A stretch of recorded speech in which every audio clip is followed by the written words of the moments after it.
Buttman. That's one of the names of my favorite movie series. That's one of your thing with your favorite what? I said Buttman. That's the name of one of my favorite movie series. Stern? No.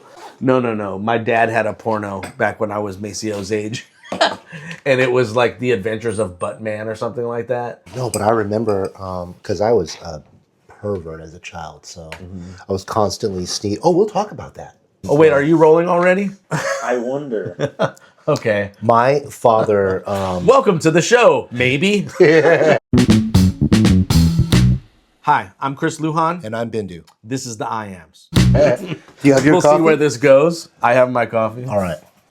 My father was an electrician, and what he did was, in the 80s, this Tom Cruise movie came out called Top Gun. Yeah. And on the movie, he was a superstar Olympian jet fighter pilot. And they would fight the bad guys. And the weapons on a jet is guns or missiles. Mm-hmm. And the missiles lock onto their targets electronically. Right. My father was in charge of that electronic system. Okay. Right? So the Phoenix missile has a guidance system you're trying to lock onto the bogey. What do you mean by in charge? Was he one of the people working on it? Or was he a sole person working on it? Did he come up with the idea of it? Or... Great question. He worked at the Naval Air Rework Facility, NARF in Alameda. Mm-hmm. So back in the 70s and 80s, if you were driving in the Bay Area and you drove across the Bay Bridge, there was a gigantic aircraft carrier, the Enterprise. If you watch Star Trek 4, The Search for Peace or whatever, when they go back in time to find the whales, they go into the Bay Area because Starfleet is in San Francisco. Okay. And you can see the Enterprise in the Bay Area. They even talk about it. Sir, she's called the Enterprise and all of that, right? So the Bay Area had this gigantic superdimensional fortress on there, the Enterprise, and on the Enterprise were all the jets, and the jets had all the missiles. Well, it was docked at Oakland, but Oakland is right next to Alameda. Right. The Naval Air Rework Facility in Alameda. My father was the electrician and supervisor of a team of people. Okay. Like Severance, right? And they fixed the missiles that weren't engaging. If Tom Cruise on a jet and he tries to get a lock and the missile's not locking. Boy, doesn't it always happen with the last missile too? You know what I'm saying? Yeah. Yeah. All right. So when my dad wasn't doing literal rocket surgery, this technology came out called VCRs. Now there was Betamax and there was VHS, but porn dictates technology. Yeah. And the porn world went VHS, and that's why VHS took off. Right. And not beta. Do you remember in Tropic Thunder, they actually talked about that? It was like a part where they were just walking through a field. It was basically like we're going to show them walking through a field. Let's have them talk about something unrelated to the movie. What are you talking about, you? And Jay Barenthal, is that who, what is it?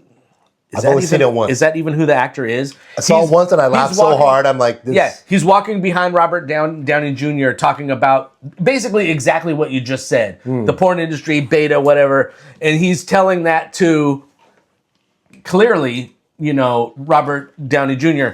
But Robert Downey Jr. turns around and is like, you talking to me this whole time? It's fucking hilarious. So while my dad wasn't doing rocket surgery, this new thing came out called VCRs. Right. And there, right by Rayleigh's, right by John Felipe's Karate Dojo, there was a little VHS rental place. Yeah, there was one in Atlantic Plaza as well. My dad knows those guys too. Okay. So what he did was, in Pittsburgh, he went to all the VCR places and he goes, yeah, that's right. You told I'm us, the only one that knows how to repair all your VCRs. I'll do it for free if I can have a lifetime membership for free. And they're like, fuck yeah, sure. So my closed them all dad, down. we had a 3-bedroom house in Pittsburgh. My dad made me and my brothers live in one tiny fucking bedroom. I can understand that. And then, you're a brother.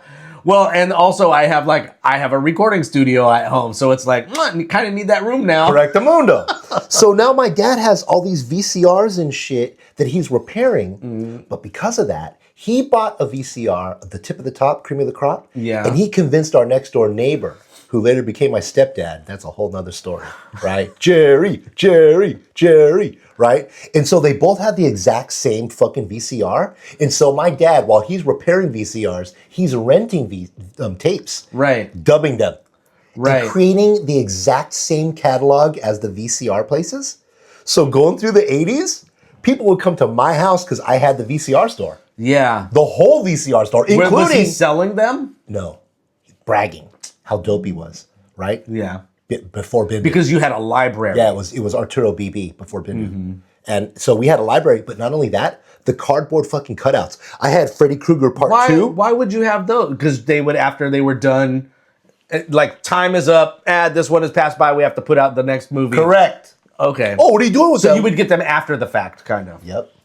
It's pretty cool. So- all after the fact. Right. So at a time before there was an internet, before there was any of that, my room looked like this. Yeah. All my comics, all my toys, all my shit, right? So now I see YouTubers trying to flex their nerd prowess with their carefully placed backgrounds. But I was there first of all, when it first came out. You're like 12 years old and your dad brings you like the Annie Hall standee and you're like, I don't want this, Dad. He's It was free. Too bad. Right. Yeah. But what? Well, it's Winnie the Pooh. Yeah. They're going to throw it away. Yeah. But Dad, I'm 12. Exactly. I'm not into Winnie the Pooh anymore. No, I was like 16, and I'm like, he brings home the Freddy Krueger one, and I'm like, are you kidding me? And that went on into me making my Freddy Krueger glove. Yeah. Which clearly you have now hung up on the wall. Well, I wanted it off the shelf, Yeah. and I, You gotta make room for more stuff. well, yeah. Plus, I'm going to be putting more things on the walls and stuff. Like I have original art from comic people, all of that. Yep. It's all those things where I said, like, eventually, when I have my own place, I'm going to put it all up.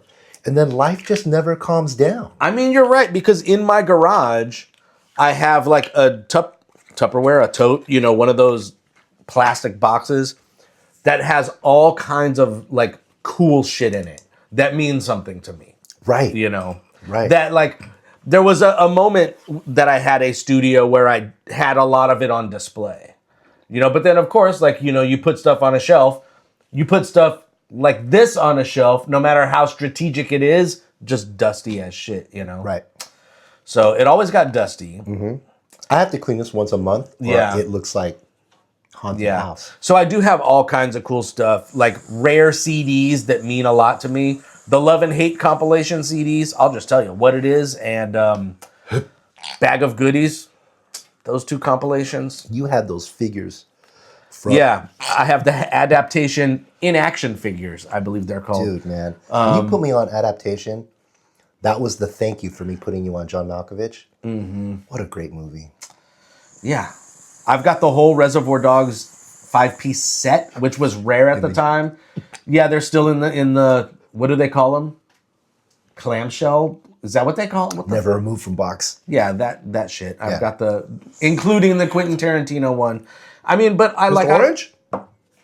Is that yeah? I have the Reservoir Dogs anniversary DVD, whatever. It comes in a gas can. Uh-huh. Yeah, and you take off the top of the gas can, pour it all out. That's cool. Dope. And there's a human ear in it. Did you put that in there? The human ear? So yeah, man. So growing up, being left-handed, being an artist, having the dad that like had all the VCRs and shit, I grew up different than everyone else. I had metal teeth as a child, and my mom was like, don't worry. Did you really? Yeah. When those metal teeth come out, right, then you'll have your big boy teeth. And they came out all crooked. Metal face. Yeah, it was Jaws. So I was born in the 70s, and that's when fucking Jaws, the James Bond guy with the metal teeth, got famous. So everyone was calling me Jaws. So from a young age, I was the bad guy, and everyone running from me, and that gave me empowerment. I liked that. Yeah, I'll bet you liked it. As That a seems child. like something that you would like. Right, and it started changing me. And then my first ideas are Batman. And Batman looks like a bad guy, but he's a good guy. But he looks like a bad guy. And that's when you could start to see... I guess he does look like a bad guy. Yeah, he looks like a devil. He has horns and shit. He's all in the dark. Love it. Yeah, he's basically like as dark as can be. Right, he's Dracula. Sherlock Holmes Dracula, right? So are we supposed to believe... Because, we see him in The Mask, and I guess I'm talking about the movies. Maybe I'm talking about the comic books as well. Sure, it's all the same. We see him in The Mask. Well, it's not the same because of what I'm going to ask you.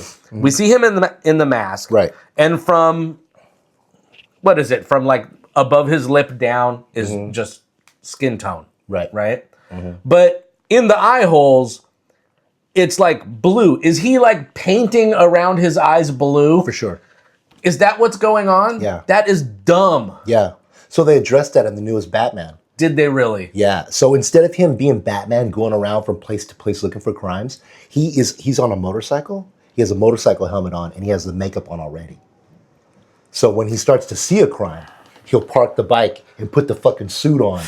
I mean, I guess you could consider it like eye black, like the football players. It's exactly what it is, because later on when he takes the shit off, it's all on his eyes. Okay. Yeah, and he's playing Nirvana and he's being all fucking This is the Robert Pattinson version? Yeah. Because all the others, they just pretend like they weren't doing it even though they were doing it. Yeah. And Robert Pattinson's like, I'm goth, brother. Sure. Okay. Yeah, right. And that is the one that you say is the most legit Batman story on film. Correct. It's very detective. Mm-hmm. You're literally for 3 hours, you're with Batman as he's trying to figure shit out. Right. And they don't. Is he in every scene? It's like almost.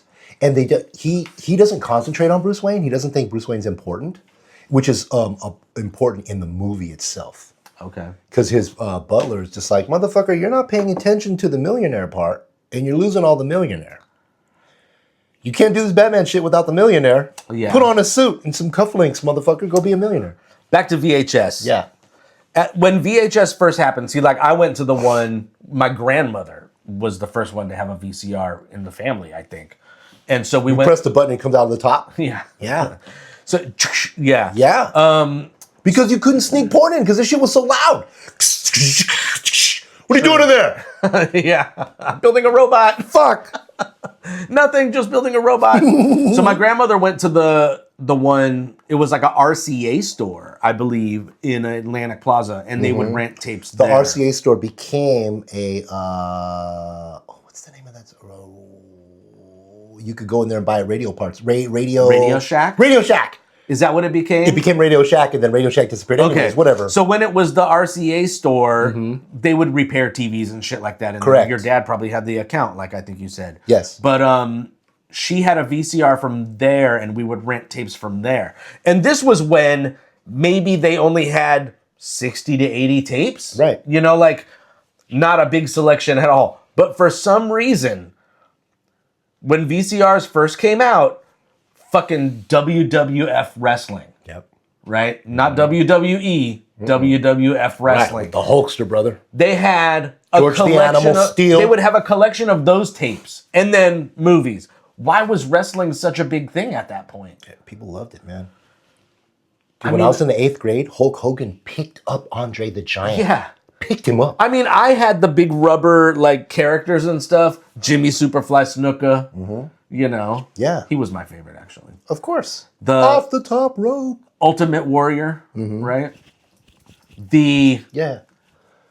Jake the Snake Roberts. Jake the Snake Roberts. Yeah. There were twins. Not the Bulldog Boys. What? The Brothers Bash or some the bullshit fuck were like they that. called? No, that's the Warriors. The British Bulldogs. The British Bulldogs. Yeah, that's what they were. They're walking into the arena. Yeah. Yeah. I mean, the Iron Sheiky baby. King Kong Bundy. I went to a match. My dad actually took me to a match. King Kong Bundy had the green, no, George the Animal still had. George the Animal Steel would eat the turnbuckles. Yeah. Yeah. Oh, wrestling. And he'd have the green now and later, so he'd like look and his tongue would be green. So by the time The Rock or John Cena and any of those actors, it does not matter what you. Batista, like all of them, like I was already done by the time they became wrestlers. I had no clue who they were. I didn't know. You know. When they started dressing like Bruce, the Sting, the Crow. Yeah. Yeah. Once I saw wrestlers look like the Crow, I'm like, what the fuck? I'm out of here. This is stupid. VHS. It was always stupid. But I'm a huge Bruce Lee guy, so I hated wrestling growing up. I hated that fake shit. I hated the drama. I hated the behind the scenes. I hated how the refs were never paying attention. It was Harlem's Globetrotters to me, the whole thing. True. I would love to go see a Harlem's Globetrotters game. Well, they got real skill, though. They're really hitting threes. And clearly we know it's an act, but goddamn, that is some fucking entertaining They're all Steph Curry. shit, you know. They're all Steph Curry. Yeah, they're all so good. Yeah, they come in where the people come in and throw the ball. Yeah. Goes in. What the fuck? Yeah, they're crazy. What the fuck? Yeah. But yeah, so I like real fighting, but like lately, MMA is bunk, man. UFC's bunk. I don't know anybody now. Neither Like do I. I've got out of it so much, you know. There's no stars. I mean, the stars I know are probably old. It's funny, like my last job, the way they had the office set up, you had like the main part that actually I worked in for like the first year, and then they built an addition, right? And then my office ended up in the part with the addition. So they had that Sonos music player shit, you know, how like it could go throughout the whole office. Well, I had my own section. So I could either be tapped into what they wanted to listen to, or I could put on whatever I wanted. Tap in. And for the most part, it was the overflow. I worked at an orthodontist's office. So it was the overflow. You couldn't do nothing for this? What a fucking jerk. Go ahead. So did I ever offer? I probably did.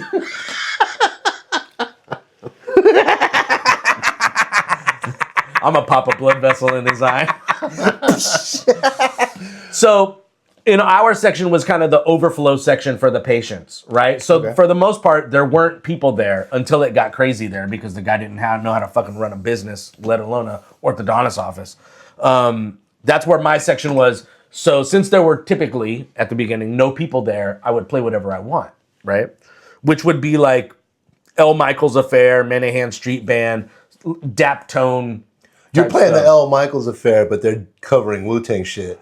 Yeah. So you're kind of, wait, do I know this song? But it's instrumental. Yeah, that's true. When I would play those songs at DJ sets, people would always come up and be like, "What is that?" Right. Because they know the song, right, but they don't know that version. Right. They're like, this is Flying Guillotine, but yeah. So I would be playing that stuff, and one time when it's like, okay, now they're going to start bringing people over to this side, the boss asked me to play something like more, I guess, like what your average person would know. Right, pop music or whatever, sure.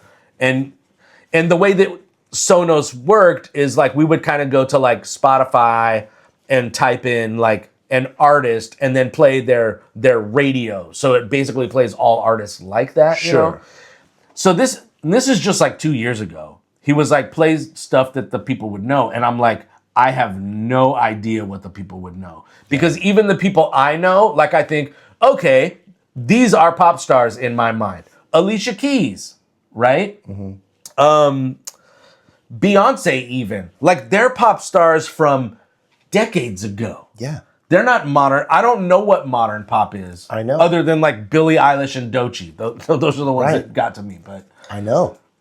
Think about BINDU now. Inebriated. Older than you. Having to play current shit now that people like now. yeah. How do you learn? Yeah, I don't even know what it is. I mean, I don't know. I honestly, like, I don't know what's happening in pop music these days. Dude, when you're not here, I'm just listening to Budos Band. I'm listening to shit there's a new Budos Band coming out. no one listens to. That's what I'm all about. It's been years, new Budos Band on the way. And now I'm like, you know, I gotta play fucking Yeah, like I said, some pop some in. pop through, like Billie Eilish. Yeah. But that's because of her relationship with her brother, and I love to watch them work. The way they work is, I love it. And like, I'll even watch Phineas stuff that doesn't it's the even titty include tease Billie too. Eilish. She's constantly teasing the titties. Like I said, I'll watch Phineas stuff too, and that doesn't even have to do with Billie Eilish. Boy, that couldn't happen at the same time if we were better. But she's always doing it. But then like Doechii, because of the Tiny Desk concert. But other than that, it's like, I don't know. And like stuff will pop through. Like I told you, I found that song or that band Drug Dealer. And like I really like four songs from their catalog. And like they were new to me. I had never heard of them. Spotify put me onto them and was like, okay, here, check it out. You know, you might like this. And I checked it out. Like I said, 4 songs I really like. But I'm like, I never heard of them before. Spotify just put them in my lap. They've got like 1.1 million monthly listeners or something. So clearly, like a band people know. I'm like... What people, though? I'm also curious. I mean, 1.1 million people to listen to them? There's over 7 billion all over the world. Yeah, that could be a small number. Good point. It is less than 1%. Here's my question. Are you aware that you are a weirdo? Are you aware that you're a hipster before the word hipster was even a thing? Sometimes I feel very normal. You're Sometimes normal? I feel like sometimes I feel like, oh, just average Joe. But then I would say most of the time I feel like, I wouldn't say weirdo, but I'm like, I know I have my own tastes. So you don't know that you're a I guess weirdo. I don't know. Okay. Because I completely and totally know that I'm different than everybody. And I'm just wondering do you know that you're in my category in this? I mean, I guess we all are, right? You just wear good camouflage, where I don't. I let everybody know. You know what I mean? Like there's some animals out there that have like the bright red to let you know that's what all this is. Yeah. Right? And you're just like a platypus, right? You got that deadly thorn, but it's hidden and you're cute. Yeah. You're adorable. How fucked up is that? Hiya, bitch! Poison, bitch! Venomous! Yeah, you're a weirdo, dude. All of that to say, please buy our new shirt with the platypus on it, designed by BINDU. Link in the description. Make sure to like and subscribe and join our Discord and Patreon. Check out our links. Now back to the show. It's funny. So, Wait, reset. us three brothers, we were in Pittsburgh sharing a room, right? And I'm 5 and 7 years older than my other brothers. So like I'm a whole school older. Yeah. You know what I mean? Yeah. Yeah. So my dad in his room, he's fixing these VCRs. And at night I sneak in there hoping that I'll see some boobies, right? Oh my God. So I sneak in there, I get all quiet, right? And there's something in the VCR that he's testing. Uh-huh. Right? So the VCR has no shell on to it. see if you're sneaking in there. Maybe.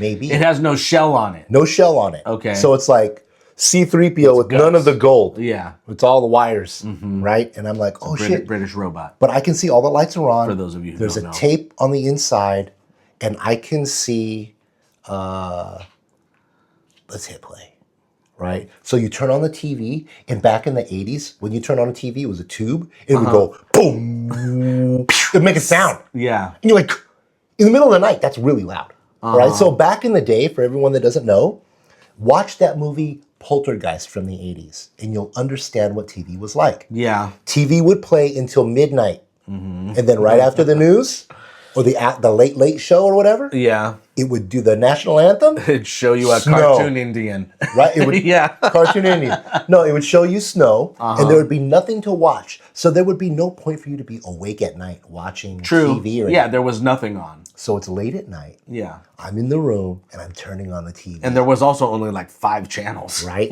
And why would I be in there? Right? So I'm getting Right. caught no matter what. So you're in a bedroom? I'm in a bedroom. Yeah, you're not that my you're not like father's in the turned- kitchen or No, but we're in a small common area. 3-bedroom house. There's only one bathroom in the whole house. Yeah. It's a small house. But I'm just saying, like, you're not in the kitchen or the living room, which would be a common area. You are in this room for I a reason. am risking it all Okay. for titties. Right? I'm young. Okay. How young? How old are we? Are we in elementary school? Are we in junior high? We're in elementary school. 8, 9. About 5th going into 6th grade. Okay. Okay, so about to go into middle school, right? Birds and the bees, I want titties. Okay. I hit play. That's how every dad tells their son and daughter. Birds and Birds and the bees, I want titties. And they just turn and leave the room That's because it. after that, what else could you say? Right. You get it, kid. You didn't tell me shit. Right. Do you want to get into this? No. Well, look here, young Maceo. Birds and the bees. I want titties. Right? So I hit play. Oh no, don't make that shirt. Even fan fiction, don't I want titties, don't make that shirt. And fucking your wife is like, I don't understand Yeah, what? these messages in the comments. What the fuck? Oh shit. And I'm just like, Okay. titties. I hit play. Uh-huh. And a movie comes on that changes my life. I don't know it at the time, but it's Shogun Assassin. Okay. Right? The movie that the little kid BB wants to watch in Kill Bill Part 2. Right. Spoilers. When the bride finally gets to Bill. Yeah. She's like, I want to watch Shogun Assassin. Right? Watches it until she falls asleep. So I'm watching it, but it just came out. Now, Shogun Assassin. Oh, it just came out. Dude, We're talking early 80s. I guess so. So the Shogun Assassin was an American producer, saw these Japanese films and was like, this is the greatest shit I've ever seen. He took part 1 and part 2, mixed them together, English voice dub, put it out as Shogun Assassin. All right. And so I'm watching this movie. It's about a father and his son in a baby cart. And they get attacked by ninjas nonstop. And they're cutting everyone in half and cutting their heads off. And there's blood spraying everywhere. And so I thought I was going to see titties. And I saw something much better. I saw Lone Wolf and Cub, right? Now, these movies were made from a comic book, okay? The comic book came out in 1971 and 1972, Lone Wolf and Cub. Did you know this comic book? I didn't. By then? No. Okay, good. So I found this when I was a young boy. And the samurai was just like my dad. And he was tough on his kid, Daigoro, and I was the boy. And I'm like, holy shit. So I grew up like that. Now, my best friend's Japanese. And he's like, oh, that's a part of it's called the Baby Cart series. What? Tell me more. So I started learning more and more about it, right? Well, hold on. Let me grab this comic. Okay, so I want to know, what do you mean by it was new? Like, so your dad had the VHS machine, his neighbor had the VHS, he was dubbing movies. Like, it was new to, like, then. This comic book came out in 1971, 1972. It got so popular. It's a comic that starts from the beginning. There's a middle. There's an end. The most glorious ending, better than a Severance ending. Okay. Right? It's an 8,000 page comic. So good that they develop it into movies. The movies were so good, the Americans saw and said, fuck that, let's make a movie. So in the 80s, 10 years later, they put together Shogun Assassin. So when it came out, it was new. I have so many questions. So when it came out, it was fucking new. Right. So I saw it the first time it went to the video stores. Right. But I thought I was watching porn, and instead I saw this. Now, this right here was also seen by an artist who did the cover, Frank Miller. And this changed Frank Miller so much that he introduced it into Daredevil, which was the hand, and that is what inspired the dudes that created the Teenage Mutant Ninja Turtles. And then he got so good that Frank Miller went over to Wolverine, in which case he's still fighting the ninjas, the hand, and he got so big that DC said, will you do that to Batman? And then he did The Dark Knight Returns. And then after The Dark Knight Returns, leaves mainstream comics altogether and then starts doing Sin City, breaks into movies, and that's the last we heard. It all came from this fucking comic book. Right. And these movies. And I saw them, and I was on top of this a lot. Okay, so I have more questions. So here's the thing: I saw this movie and had questions because there's no beginning and there's no end, right? And it never got translated into English until about 10 years ago. So I went my whole life never knowing what happened, and it's only recently that I figured out what happened at the very end. Okay, and it's the most magnificent finale ever made. Ever on anything, right? Lone Wolf and Cub, Shogun Assassin. I'll put that here. Kazuo Kyoke and Gozeki Kojima. Gozeki Kojima is the one who drew it. And this is why I love black and white so much. And this is why Sin City's in black and white. All of that is because of these guys. Okay. So I guess back to... So that VCR little side job, Assassin. it kind of like... That's the whole reason why I'm doing Never Not Ninjas. I understand, yeah. And all of that. It kind of made you who you are. The whole reason why me and Tarantino are so similar is because of these backgrounds. Yeah. As us growing up. Right? I understand. So there you go. So Shogun Assassin, the way you described it, America was like, oh, we'll make a movie. Did they use American artists or Japanese artists? There's no American involvement at all except for the dub. The funding. Oh, the English dub. Okay. That's it. So they took part 1 and part 2 of a 6-movie series and made one movie and tried to create their own shit. And so they have a little kid narration. When I was little, my father was famous. So that's all over the... So Shogun Assassin is almost a mixtape? Correct. But no one knows it. Only the diehards know it. And then the Jizza from Wu-Tang took samples from that, and that's what's on Liquid Swords. And Liquid Swords might be one of the best Wu-Tang albums of all the albums. Sure. It's all because the whole album is this theme. So you're saying... And all Tarantino's films, all that shit, it's this. Yeah. He's doing this. And he gives a wink and a nod to the audience when the littlest kid goes, I want to see Shogun Assassin. That was his like, kids, I know what the fuck is going on. All right. Right. No, bring I'm back. sorry. I'm sorry. So That's just Omnibus 1. It's an 8,000 page comic. Okay. This is just like 1 through 5. I get it. There's 28. So the 6 movies, the 6 Japanese, so pre-Shogun Assassins, the movies that it sampled, I'll say. The Baby Car series. It's 6 movies. Yes. Right? And those 6 movies are the official movies for these books? Correct. Well, no. The books come out first.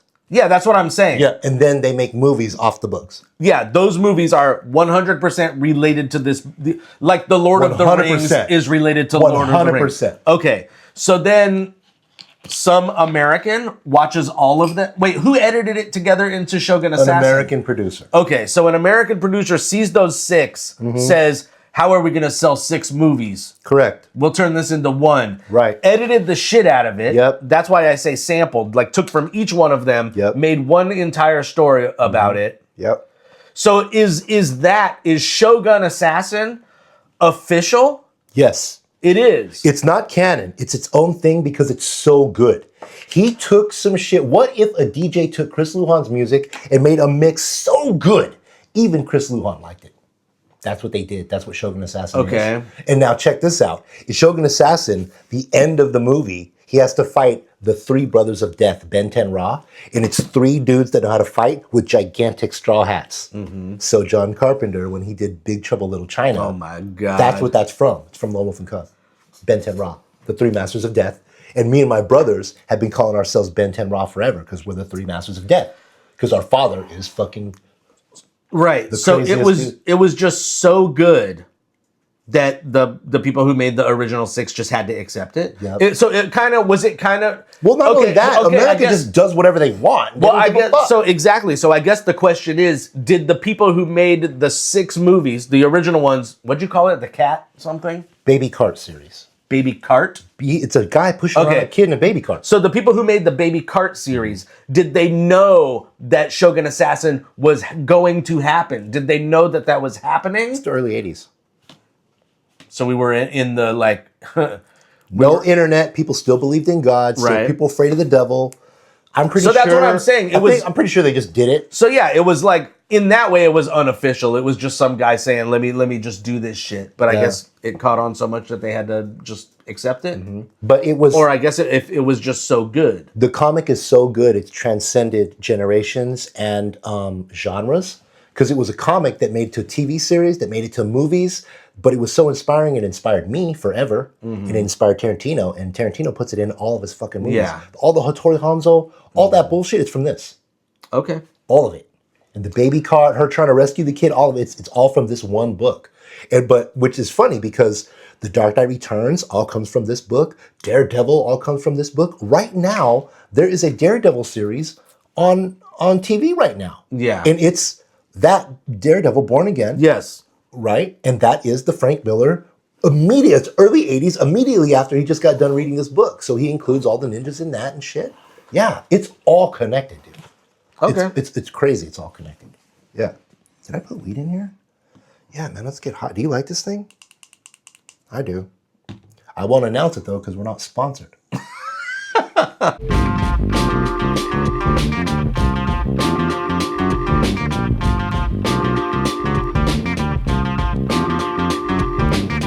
I'm also wearing some very comfortable socks that I won't announce. Yeah, that's right. How was your pizza the other day that you made with your very nice machine that we won't announce because they're not sponsoring us? I mean, they turned out great.